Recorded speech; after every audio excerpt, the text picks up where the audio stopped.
We're working on the cabinets for a custom home, so I thought I'd film what it takes to install the kitchen. The first step's getting toe kicks down. We make these separate from the cabinets because they're easy to level out that way and get everything nice and in the same plane. And it's just a process that we've worked out. Once we've got them down, we secure the cabinets to each other first, and then we secure them to the wall. That way they move as a unit if we need them to move. And we can get all the dimensions for the oven and dishwasher and that sort of stuff worked out and right, so we don't have any mistakes.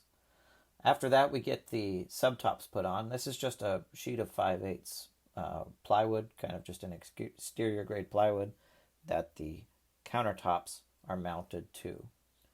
Here we've got this larger cabinet that's going up. It's going to have an appliance garage in the bottom section, which I'm putting a wire through for an under cabinet lighting.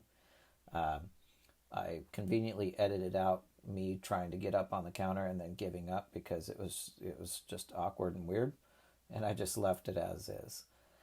This section here is a refrigerator cabinet. Now we build these a little bit different than maybe some other companies might. I'm not really positive how other companies might do it. But these ceilings are about 9.5 feet tall, and this cabinet needs to reach almost up to them. And the problem is if you build it as a whole cabinet, you have no way of tipping it up without hitting the ceiling. So you have to build these in such a way that you can take them apart or take one side off and tip them up and then put the other side on. So this is what we do here. It's just something that we've come up with that works, and it's seamless. And we make it work because we build the entire kitchen in our shop. We get it all put together, and then we do it in a way that we can take it all apart later on, and it's gonna fit all together. All right, Jack. Give me this one. Come over here. Help him. Follow me. Forward. I think we're on the ceiling. Are we on the ceiling?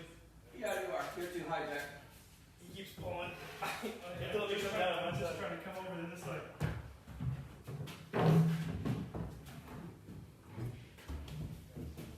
Oh, we were probably on that fire sprinkler a little bit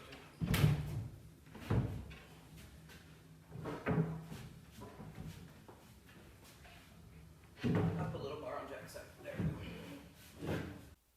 Once it's in place and it's not going to fall, then we'll get clamps, get it all snugged up together, and we'll just simply put the screws back in where they had come out from before. And they'll align themselves if you get everything close enough, so you don't have any question of if it's the same as it was in your shop. And then it's just a matter of getting it leveled out.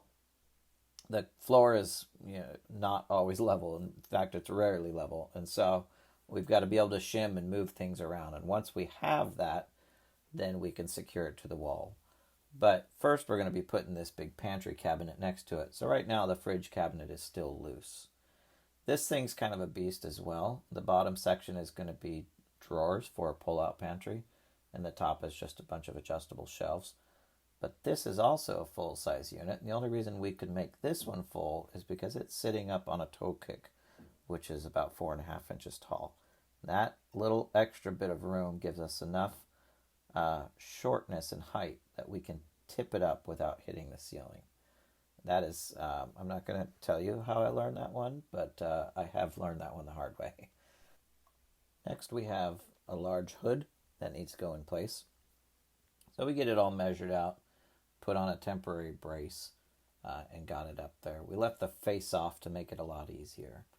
Then what I like to do is put hangers on the wall for the upper cabinets, and I have a brace on the back of my cabinets that sits on top of these things. That gives me a little bit extra ability to work on them while we put screws in. It's not falling or coming out of level for us. Then we just have to check our gaps. Here we've got Aaron. He's installing a pair of pull-outs on either side of the oven, making sure they line up and get the doors lined up. And they're fully adjustable, so we just get them all worked out and then secure them to the drawer itself, which keeps everything nice and locked in place. We'll do this with double-sided tape first on the back of the doors. That's what sticks to the actual pull-out unit. And then we can adjust that and readjust that as necessary until it's just right for us. And then we'll put the screws in and washers and all that kind of stuff and lock it in so it's not going anywhere. Up top, I'm measuring out for the decorative panels that are going on the hood, or really the face of the hood itself, and just making sure we get this thing centered before we get it put up there and ruin our lives if it's all wrong. So you'll see there I've added some strips of double-sided tape. I was just about running out, so I had to be super frugal with it. But we get double-sided tape everywhere that we're going to be putting a panel in this case. And then we just peel the faces off it and stick it up there. Once it's up, again, kind of like the face of the pull-out unit, once it's up, then we can go in from behind and add screws to it. Yeah. Give it any much. Don't give it any much. That helps. Do you see your line still? It's still just seeing it. I mean, good. Where it's supposed to be. Oh, good. Right on. It's an actual 48. That's nice.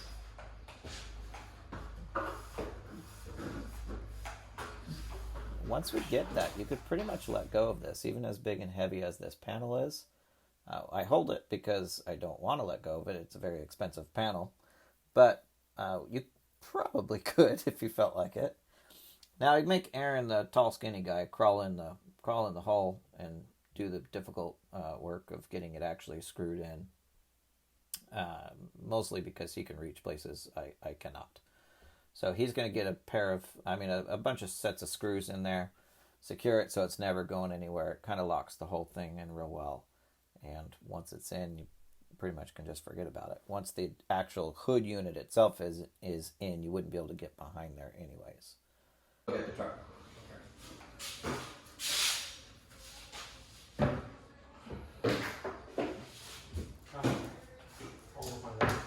Say all the words again. What? What were you saying? I said that's all of my life. So you see me kind of peeling it off and sticking it back on. That's how I can get it to the right line that I want. And what I'm looking for is a perfect 1/8 inch gap all the way up, starting from one corner and working my way through. I like to put pressure wherever we're putting the screws so that it's not just forcing the face away and messing up all the work that we just did of aligning everything. So again, Aaron's got to work himself in one of these uncomfortable and awkward positions to get these things screwed in, but he's tall and young and everything, so he's fine. It's okay. He loves it. I tell him all the time that he loves it. The next thing on the list is to get the crown molding all cut and scribed to work. So what I did first is I cut all my angles, got everything right, and then I temporarily tacked all the crown molding up there, then went through and scribed it to the ceiling so that it could follow any movement in the ceiling that might have. So I know the ceiling looks really flat, and it was actually pretty flat, but there were still some humps and bumps in it. And so scribing fixed that.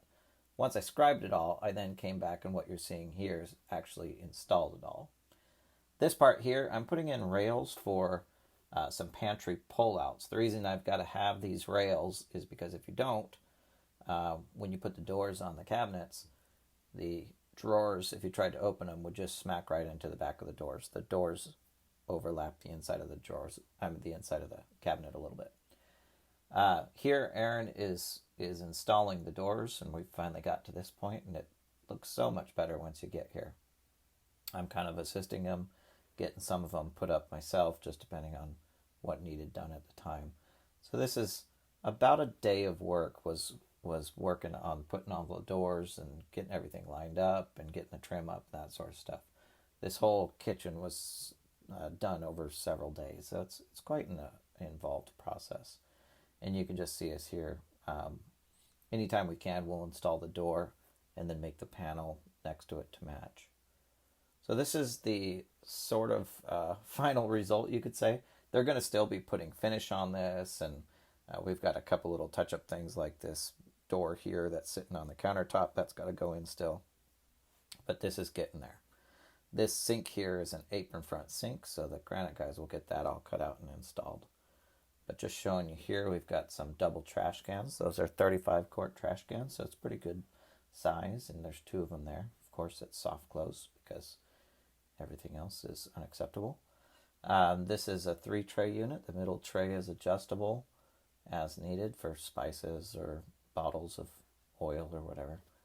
And then we've got our corner cabinet. That is very useful. These things aren't cheap, but this one's built really nice. It's a soft open, soft close. It uses the most space you can for where it's at. And of course, again, soft close, because we don't do anything less. So that's it. It's almost finished. Thanks for watching.